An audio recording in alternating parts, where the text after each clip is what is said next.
Hago contacto con el exsecretario de Hacienda del Gobierno Federal, Ernesto Cordero, también ex senador de la República. Qué gusto saludarlo. Ernesto, muy buenas ¿Qué, noches.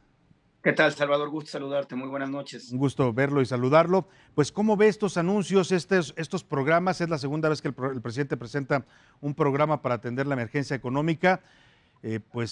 Medidas que serán suficientes en la austeridad y el recorte de programas del gobierno.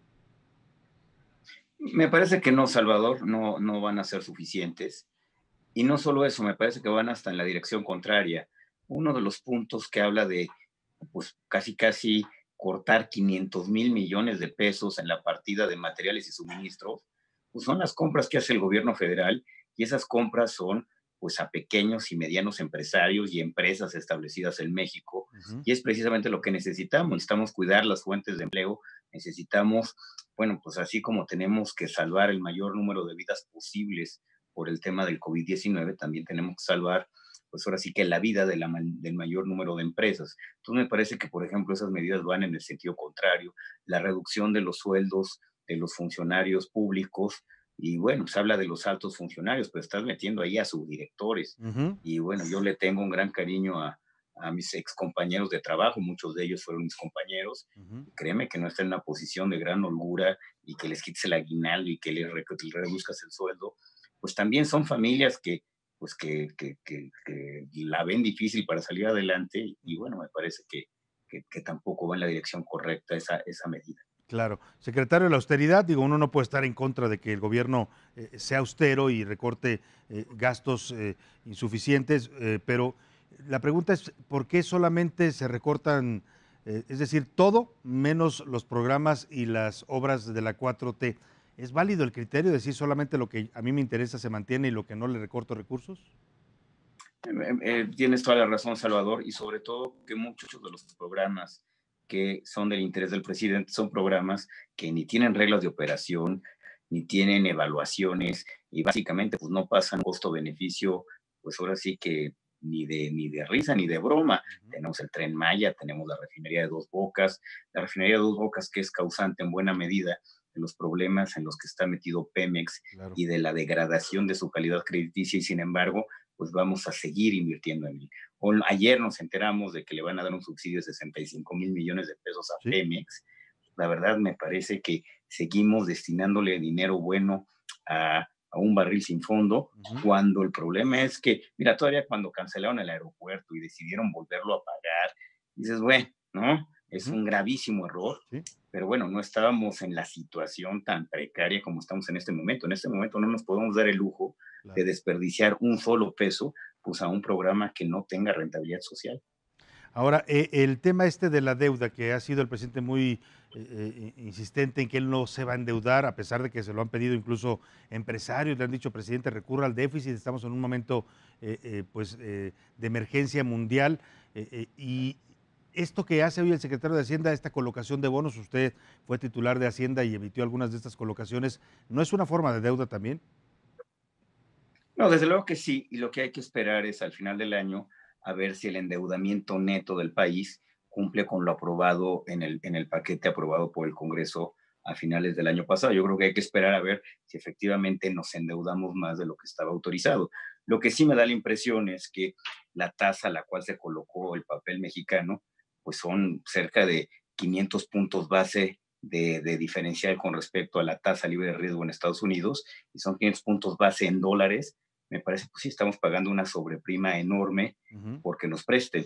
Entonces, habría que ver qué requerimientos de financiamiento está enfrentando el gobierno mexicano para que saliera en un momento tan malo a, a, a, a, pues a emitir papel. Entonces, yo creo que hay que esperar en términos de sobreendeudamiento neto, o si hay endeudamiento neto, hay que esperar al final del año para verlo, pero en particular en esta colocación, pues sí se me hace muy raro que han salido, y sobre todo por ese monto, y sobre todo pagando un spread tan alto de 500 puntos base en dólares. Claro, doctor Cordero, y desde su experiencia, ¿se valdría o no en estos momentos, será necesario o no pegarle al déficit y contraer algo de deuda para apoyar, bueno, pues todos estos sectores económicos, las pequeñas y medianas empresas que están clamando por apoyos del gobierno?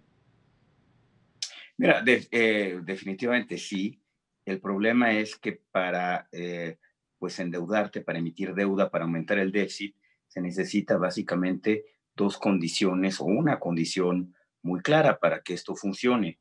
Uno, que haya certidumbre en la conducción económica de, pues ahora sí que de un país, de un gobierno y de una economía. Es decir, que quede claro que es un gobierno que actúa responsablemente, que se esté endeudando en este momento, pero que va a regresar eventualmente a lo largo del tiempo una situación de balance presupuestario Ujú. y que los mercados le crean que eso va a suceder.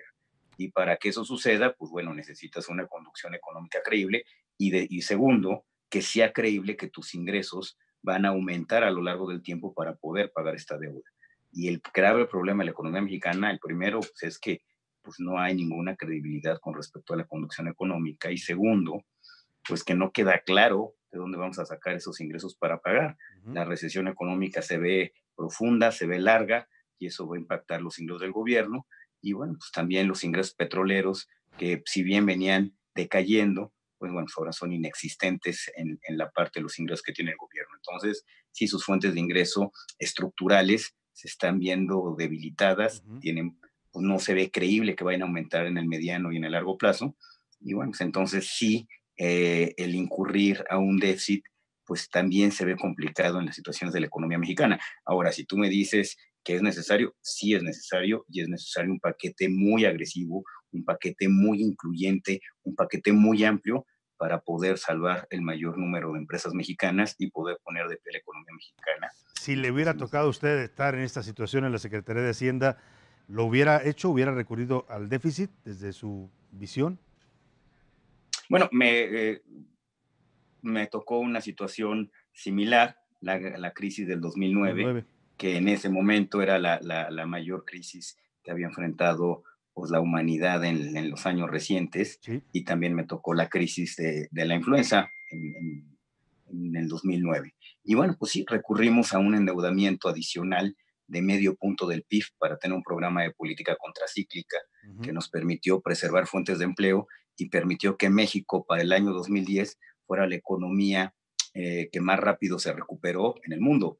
México ya estaba creciendo en el 2010 a 5.3% después de una caída de 5.2. Entonces, bueno, en ese momento pues todo el mundo decía, bueno, pues es bien fácil que la economía rebote después de una caída, pero bueno, lamentablemente hoy vamos a caer probablemente a dos dígitos Claro. y no se ve que en el 2021 vayamos a poder recuperar crecimiento importante. Bueno, pues ahí está la visión de un exsecretario de Hacienda del gobierno federal, el doctor Ernesto Cordero. Le agradecemos mucho, Ernesto, haber podido platicar con usted esta noche.